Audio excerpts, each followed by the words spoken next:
Before we begin, I just want to remind you to subscribe if you like my content and want to see more of it.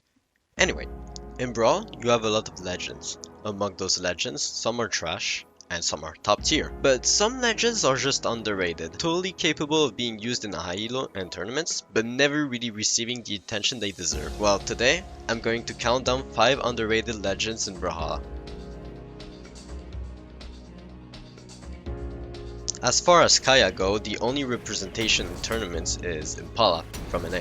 And to be honest, I won't complain.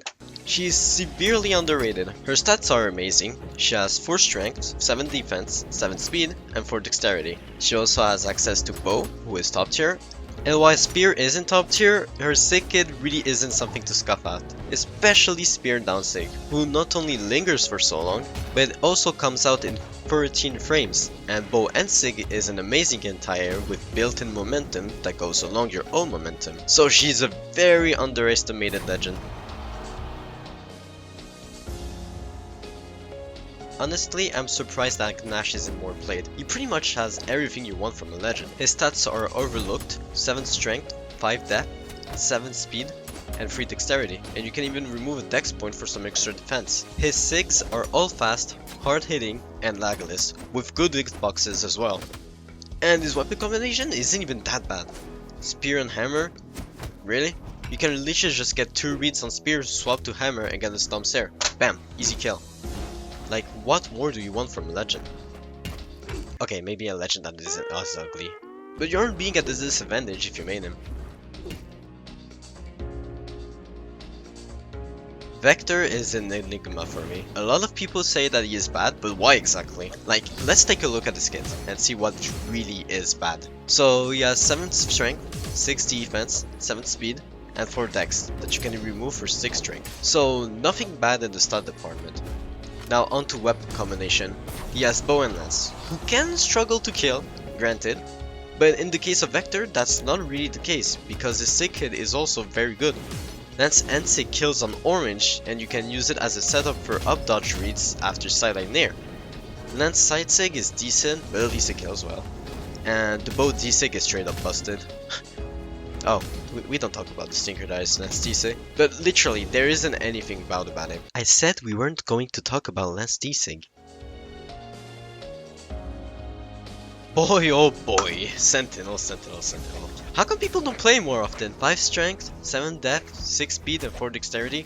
Granted, most of the time you remove a point of defense just to get through combos on Katars, but it's still a very good line of stats. The weapon combination is one of the best in the game. A string weapon that racks up damage like Katars, paired with a weapon that kills easily like Hammer.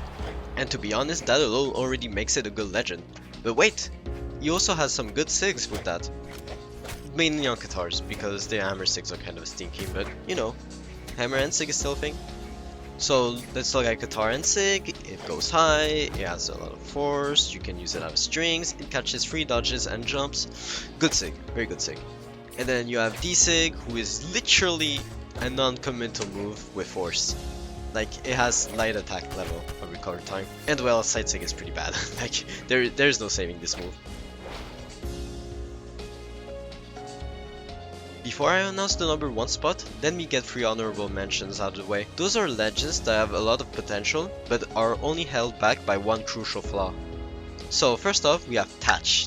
Thatch is literally the definition of a glass cannon. He packs a lot of killing power, most sigs being able to kill an orange, and some of them even have setups. But like I said before, he is a glass cannon, meaning that he will die very easily. And he also has blasters, and while he doesn't have bad blasters, it's not a weapon combination you would want. And here you have a legend that has a lot of potential, but that can't utilize it at its full power due to a couple flaws.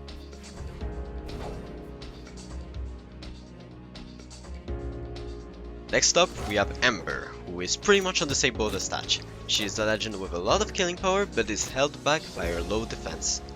But in the case of Ember, she has access to the game-breaking signature that is End-Sig. This sig alone makes her a threat. It catches 7 dodges, as well as jumps, and it also hits grounded. It is very easy to land this signature. In fact, some people have made it far just because they utilized N-Sig to its full potentials. I'm thinking about players like MacD, Flamethrower, or even Zaleo. But at the end of the day, why would you pick Ember when Koji or Moon exist? And for the last of our honorable mention, we have Caspian. And contrary to Thatch and Ember, what holds Caspian back is not his stats, who are very respectable, but his weapon combination that does more or less the same thing. This thing being close combat, making Caspian struggle against long-range weapons like Lance or Spear. But luckily for him, his Qatar 6 have low end lag and long range, so it's not that brutal. In fact, someone in my clan almost peaked 2600 just using Caspian.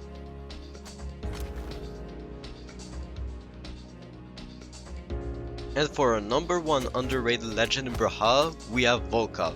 But Ashpadani, Volkov has 8 dexterity for axe and scythe. How can he be good? Well, listen to me, you little shit. Fuck, what the fuck is wrong with me? That shit right here doesn't matter when you have the god 6 that Volkov has. Active input, lagless, huge force, and some questionable hitboxes. Doesn't matter if you're on Scythe or Axe, Volkov 6 will make sure that you will never struggle to kill ever.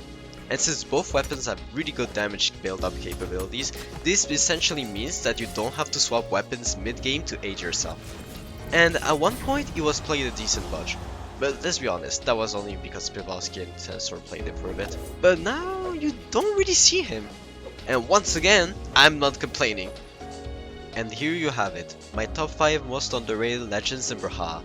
And just in case, when I say underrated, I mean a legend that isn't played a whole lot, but is also not considered that strong.